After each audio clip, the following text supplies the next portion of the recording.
We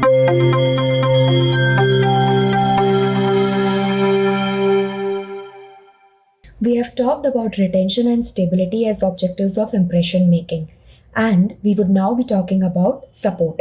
So we know that retention is the resistance to vertical displacement, while stability is the resistance to horizontal displacement. Then what exactly is support?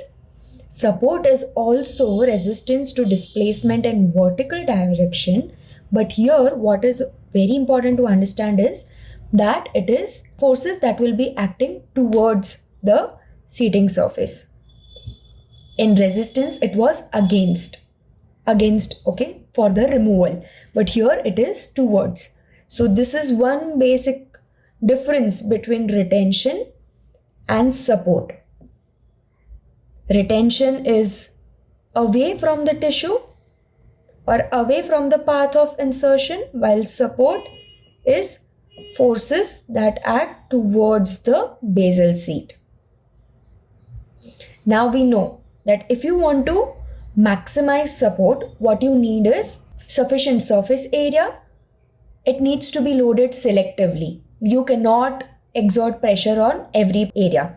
You remember the stress bearing area and the relief area that we talked about? Now stress bearing area can take up the stress, so you can load them. But for the relief area, you actually need to provide relief or not load them. Then there has to be firm contact, the intaglio surface, correct? We just talked about it in the previous lecture. And uniform denture base movement. Now, this movement will directly impact the force that is acting onto the mucosa.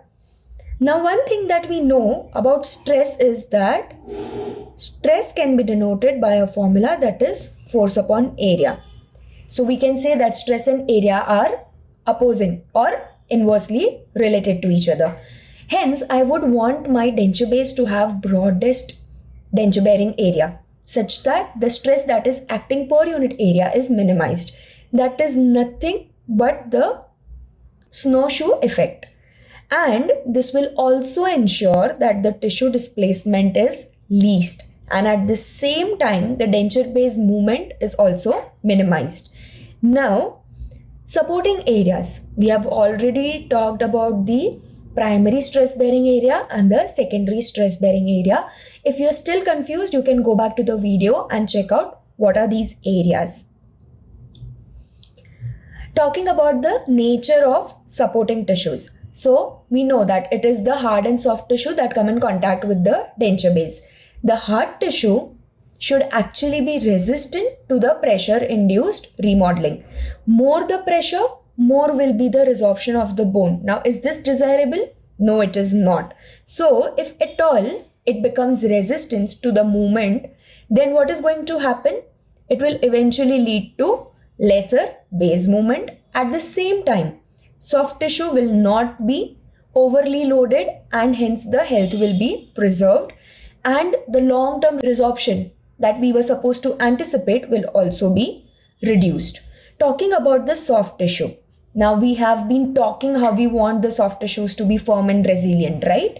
But here we also want one more characteristics, which is it should be able to withstand the pressure induced through the normal function.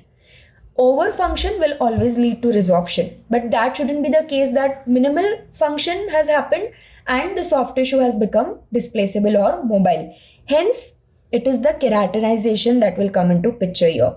More the amount of keratinized tissue, it will mean that more resilient and firm is that tissue, and then it will be more stable. At the same time, the forces that would be acting on the basal seat will be counteracted by the resiliency or the firmness of the mucosa. At the same time, the health of the underlying hard tissue will also help in providing support.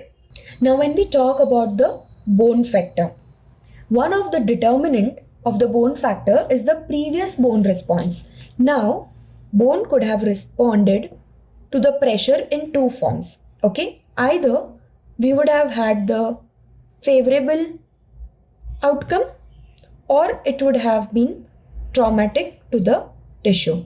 If it was favorable, the health or the bone quality would have been maintained. But if it was traumatic, that would have led to resorption and alteration of the anatomy of the ridge. Hence, this will also be one of the determinant of how the bone has responded to stress previously. Then, local anatomic and physiologic variation. By that, what do we mean? We mean the height, the width of the bone, the ridge anatomy that is into picture. All of these will affect the support. Okay, so what I see here is pressure tension concept. Where else do you think is this going to play a very vital role apart from prostho? If you guessed that was ortho, you are absolutely correct. It is also going to be taught to you in orthodontics, but let's just quickly see what is the pressure tension concept. According to pressure tension concept, the bone is going to react differently to pressure and differently to tension. What does it mean by that? Now, pressure means that there is force that is acting, which would lead to resorption. But tension, on the other hand, will actually have positive effect, and that will lead to remodeling or deposition of bone. And hence, this together, it's again like a seesaw, right? When it is acting together, it will make sure that a stable bone morphology is maintained. But if any one factor is going to be more, then it will govern the seesaw to bend towards that side, resulting either in resorption or in deposition. And what are the methods? So we can talk about various methods to improve support, which can either be surgical or it can also be non-surgical. First, let's talk about non-surgical thing. First thing is rest for the supporting area. We very well know that we ask the patient to remove the denture and sleep, right? So this already means that we are giving time for the tissues to rebound. Then the next thing is occlusal and vertical dimension correction. Now, if at all the vertical dimension has been reduced, how can that happen? Now, if a patient is already a denture wearer and because of the attrition of the tooth, it has led to diminished vertical dimension. Now, this will lead to exerting of more forces, ultimately compromising the hard and soft tissue. So, we would want them to be restored. At the same time, balanced occlusion needs to be given. If at all the occlusion is not balanced, this will again mean that there would be one point that would have higher forces acting onto it, and there would be a point that will be devoid of force. Again, right, Wolff's law will come into picture. And nutrition needs to be done, conditioning of musculature. You know how conditioning the muscles is so important because these muscles ultimately govern the entire forces that are going to act, may it be in vertical direction, may it be in horizontal direction.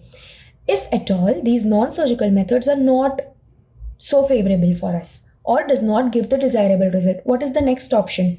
Now the next thing that we'll have is the surgical method. In surgical method, you can remove the displaceable tissues, the movable tissues, get a firm resilient base for the denture. At the same time, reduction of sharp or spiny mandibular ridge. We know sharp and spiny means that there will be a point of pressure and which would ultimately lead to more amount of bone resorption. Hence, remove that. Or enlargement of ridge. We have already talked about ridge augmentation. Do you remember what was being done or the types of ridge augmentation options that we had? And at the same time, implants. Functionally generating forces that are well borne, which ultimately lead to reduce the rate of resorption, is through one method, which is providing implants. So this is how you can attain best support. At the same time, make sure that all the objectives of impression making are well fulfilled. So let's talk about the snowshoe effect. The flashcard says what is the snowshoe effect, and it is broader the area, the stress acting per unit area will be lesser. It's very easy. I hope you were able to answer this. The next thing is the MCQ. According to the pressure tension concept in complete denture prosthodontics, which statement is most accurate? Okay, so the first one says pressure stimulates bone resorption while tension maintains bone integrity. Pressure causes bone deposition while tension causes bone resorption. Bone response is independent of functional loading. Now, if this would have been the case, we would have never seen the alteration in anatomy. It would have always stayed the way it was, right? So this completely goes out of option. Both pressure and tension always cause bone resorption. This is also not correct. We just saw. So now I'm confused between these two. What can be the thing? So I want you to remember PRTI. So you can remember pretty. PR being pressure results in resorption, while tension results in maintaining the bone integrity. So A option is correct, while B again goes out of option. I hope you have understood all the objectives of impression making.